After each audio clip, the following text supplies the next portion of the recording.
Hi everybody, welcome to the 5 o'clock version of virtual birding. I have to switch my glasses for you because you're all blurry to me. Hold on. There we go. There we go. Now I can see you. Hi, I'm Lynn Gibbs with Tug Hill Tomorrowland Trust. I'm live for virtual birding at 5 o'clock on Wednesday, October 6th, 2021. I'm going to wait a little bit. I don't have anybody joining me yet, so I'm going to wait a little bit.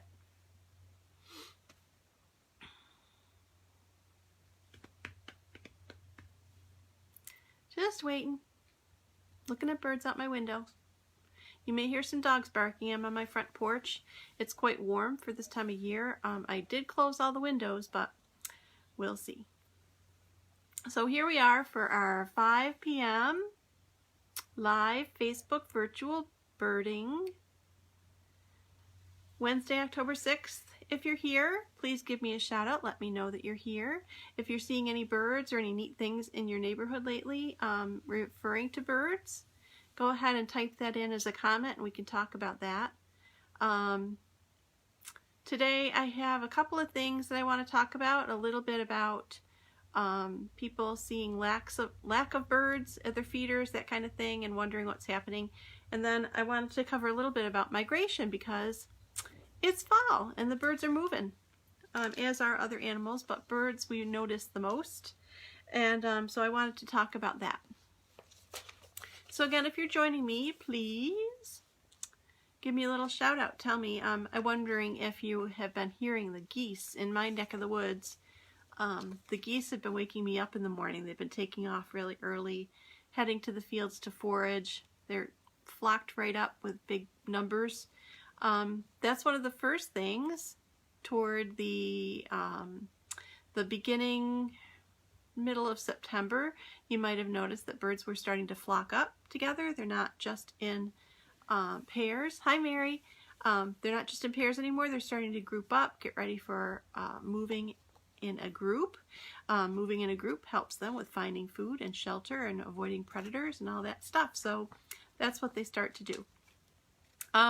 In some of the birding groups and on some of the birding pages, a lot of people have mentioned that they all of a sudden don't have birds at their feeder and they're wondering what's going on. So there are a few different reasons for this. One reason, in end of August and into September, if these are late breeding birds or they have a third brood that they've raised, after those birds are fledged, the parent birds who have been going in and out of bushes and trees, in and out of nest boxes or nesting cavities and trees, they've had a lot of wear and tear on their feathers. And so after that last group is fledged, most parent birds start to molt their feathers so that they'll be prepared for migration, so or winter. So they'll start to seem a little scraggly. They'll start to lose some feathers and grow others. It takes about a month, 3 weeks to a month for them to get all those feathers repaired. And then they're more visible. While they're molting, they are not quite as coordinated because their feathers aren't all the same length. They're as strong.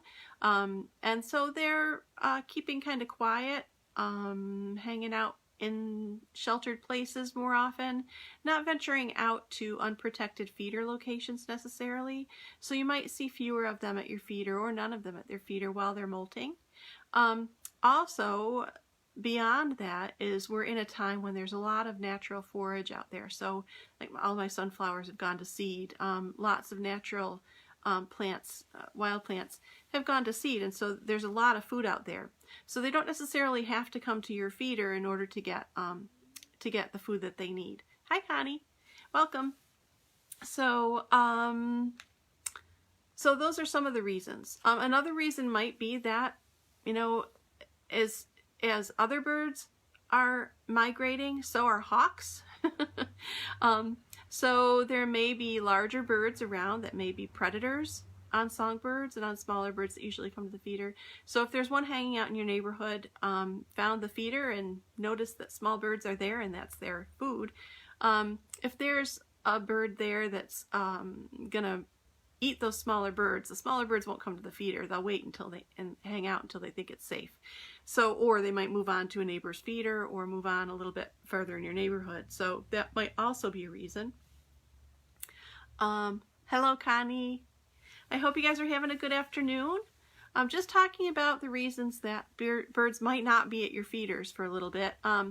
Molting's one, raptors around nearby might be one, lots of natural food around that's easy to get might be another. And another at this time of year is that they may have moved out of your neighborhood. They may have flown south from you a little bit. You'll start to see those birds that overwinter here start to come in flocks. Just today, I was noticing in my backyard where my sunflowers are that I'm not getting goldfinches anymore. I'm getting mostly chickadees, and a flock of juncos came in, which I don't generally have all summer long. So they're starting to change over in population. So you'll start to see more of the resident birds starting to appear more often at your feeder, and those that were migrating have started to move south. If you're a little bit south of here, the migration here has started in my neck of the woods, which I'm fairly far north in New York, but if you're going south toward Syracuse area, that kind of latitude, western New York, Hudson Valley, Albany area, those places are reporting lots of warblers moving through, lots of other birds moving through on their way south. So you may be getting better bird watching where you are, depending on where the wave of songbirds is. Hi, Vernetta. Thanks for watching. So that's about the bird feeder concern. Hi, Lisa. We got past the whole mysterious illness thing. As far as I know, they never figured out what was happening there. But states south of us had what seemed to be a contagious conjunctivitis-linked illness that birds were having, and that died down around the end of August, beginning of September. So that kind of ran its course, and so it seems that birds were fine after that. I didn't see any report of the illness in New York State. Thank you for all of you who took your feeders down for a little bit and washed them and cleaned them diligently. Connie's seeing an increase of blue jays.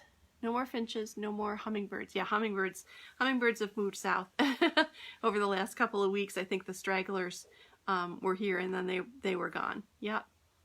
And blue jays. And I also had somebody say a blue jay moved into their neighborhood who could mimic a hawk call. So it would scare the smaller birds away from the feeder and then get the food for itself. So sometimes there are other birds who learn the tricks of the trade, so to speak, and can take advantage of that. That kind of cracked me up. Crows and blue jays and starlings are really, really good mimics of sound. So it's possible for them to use that to their advantage. So talking about migration, there are ways that we can look and see where birds are. There are lots of different websites available to us tracking all different kinds of organisms. Journey North also tracks southward migration. So Journey North is one website you can go to. But the one that's been fascinating me lately is Birdcast.info. Birdcast.info. They can now use weather radar that has improved over the last 20 years enough so that they can detect when there are large flocks of birds flying. They're not quite to the point where they can distinguish every species, but they can see mass migration happening. So compiling it and corroborating it with weather also helps. So they use the weather radar in combination with looking at mass migration. And then they can forecast what the intensity of migration is going to be, usually at nighttime when the birds make major flights at nighttime. When it's darker and a little bit safer from predators. They move en masse altogether. It's incredible. So Birdcast.info has information about migrations that have actually taken place, so actual documentation of migration, but they also use past information to predict what the night is going to be like, whether there's going to be a high intensity or low intensity of migration or movement. And they also note the direction that the birds are moving in. So it's really, it just kind of blew my mind that we can do that now with radar. And the reason that's so important is because, one, for all of us who are concerned with the environment, we can see if there are certain things that make things more dangerous or harder for migration for the birds that we're interested in. We can see where they're migrating and where their major funnels are for movement, so that we can try and take steps to lessen dangers and hazards in those areas and during those times when they may be heaviest, and when the weather may be inhibiting their ability to navigate in the air. So if it's, we have a sudden fog or a low cloud bank, and they're migrating and they're going through a city, if there are lights around towers or buildings, sometimes that confuses their navigation system.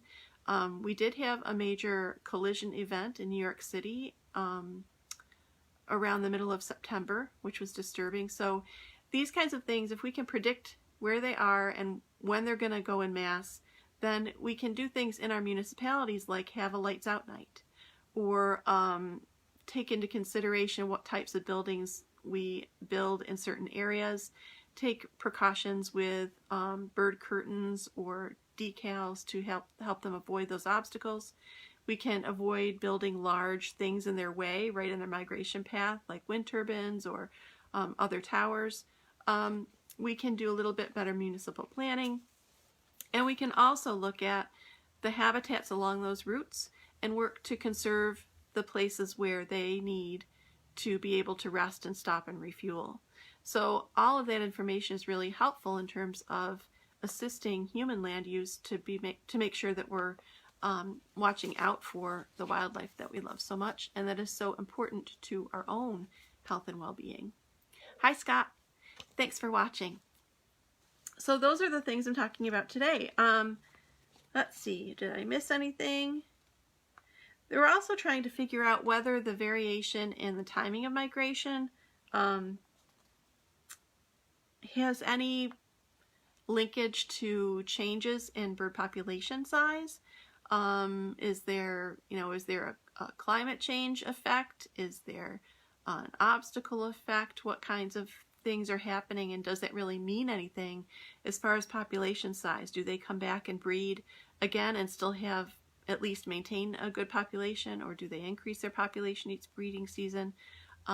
Those are things that are important to know as we think about what things humans can do to help birds out. So that's about all I have to say about that. Some migration early on and still happens when we band birds. A lot of times with waterfowl, especially in game species, we would put a metal band or a plastic band around the foot of individual birds, and then as observers see those bands, they can report those bands in. So we get a sense of those individual birds' movements.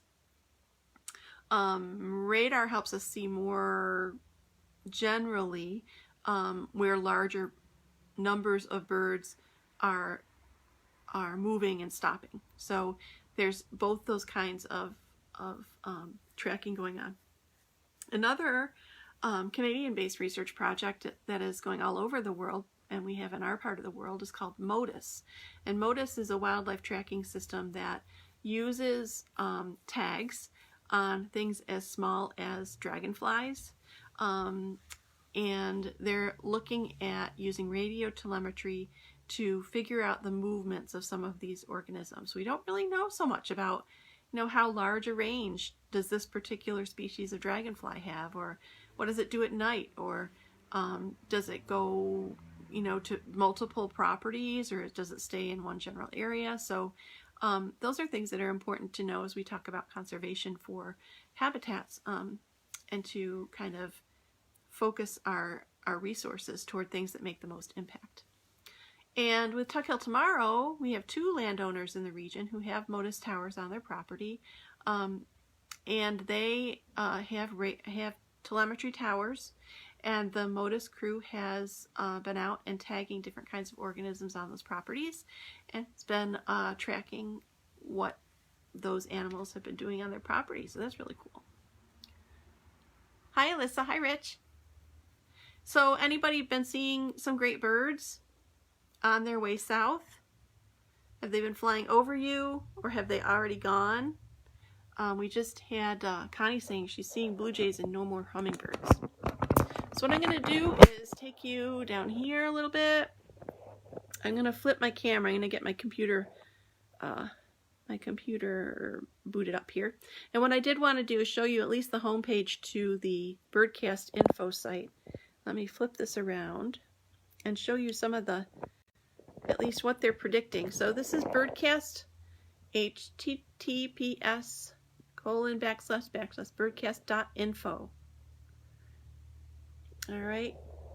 It's the predictions are made through Colorado State University and Cornell Lab of Ornithology working together. And on their site, they will list predicted migration. So this is the predicted migration for tonight, October 6th. So the lighter the color, the more intense the migration is predicted to be. So the yellow is high intensity and the darker purples are lower intensity. And you also see areas where there are some white lines around there with some gray areas. That is anticipated precipitation. So over here on the key, heavy precipitation's in grayer tones, and the light lines are lighter precipitation boundaries. So you can kind of see what those birds are going to be moving through or around. You'll notice that they anticipate less migration where there's more precipitation, which makes sense because birds won't want to fly in the rain. It's very hard. And you can also see areas where it's going to be much more intense, right around the Gulf Coast and along the eastern seaboard, especially from Maine to Cape Cod, and then down toward North and South Carolina into Georgia and Florida. So that's the prediction for tonight. So you can kind of see where the birds are moving toward. We don't have a huge anticipated migration over us, probably because most of the birds have moved south of us and are either on the ground in Pennsylvania or are massing in southern Virginia, northern South Carolina, and getting ready to move south. A lot of shorebird and waterfowl migration right now. So you have a little bit of that. And then on the west coast, over the Rockies, not so much. And then you get to the west coast and you see a little bit higher anticipated movement around the coast of Washington, Oregon. So that is the prediction for tonight. And these are times, if you have a high intensity alert over you at nighttime, generally what I've been seeing in these runs of the actual migration is that birds are moving mostly at night, usually very early in the morning, like around 1 or 2 a.m. So if you're out and you're up at 1 or 2 a.m., you can also go outside and listen and see if you hear any identifiable calls or noises that you can definitely identify, and you can report those through eBird. Much of the information and documentation on the ground came from reports by real birders on the ground submitting their checklists to eBird. I haven't signed in here, but eBird is also a phone application. You have a free account. You can log the birds that you see, and then keep all your checklists there. You can also, eBird can also, you can look up places where you're going to travel to and see other people's bird lists that they've made public, so you can know what kinds of birds you might want to look for. So this is the MOTUS website, motus.org. And again, they don't use radar, they use radio telemetry. And one of the limits on radio telemetry is size of the tag and the length of the battery life on the tag for doing smaller animals especially. So this website has all the information you need. They have a map of where radio telemetry towers are and where they're working. So there's all sorts of resources on this site as well. So that's a little bit about what we can do to track and learn about fall migration. Fall migration is a little bit less studied normally than spring migration, but we're finding a lot of really cool things out because we have all these new tools to use, which is awesome. I'm going to try and put you back in my stand without giving you a headache. Ugh. I'll get there, I promise. There we go. There we go. So we're back. So again, anybody have any comments, questions about what I've talked about today? Anybody else seeing a lack of finches? I did notice today I've had a lot of goldfinches on my sunflowers in my yard for the last few weeks. And this week, not so much. More chickadees and juncos today. And finches, house finches and house sparrows. For a while we had a Carolina wren here. We have usually house wrens in our neighborhood, and I hadn't really heard a Carolina wren to know the song in a long time, and so as it was migrating through, we had a Carolina wren here for about a couple of weeks. It was really nice to hear them singing. So if anybody doesn't have any questions or any comments to make, I'm going to sign off for the day. Do check out eBird, check out Birdcast.info at Birdcast.info and MOTUS.org if you're interested in those migration trackers. There are others online. Again, there are a number of other kinds of migration trackers tracking all kinds of different kinds of animals. And I encourage you to learn more about those and contribute where you can to the information about these animals. So I hope you guys all have a nice evening. It's not even sunset here yet. Yay! It is getting darker earlier, but we're not there yet, so we can get out birding before dinner. So I hope you get out there, enjoy your evening, and I'll come back next month, first Wednesday of November. We'll be back for another live virtual birding. Thanks, Mary. I'm so glad you enjoy it. Hope to see you again next time. Bye-bye, everybody.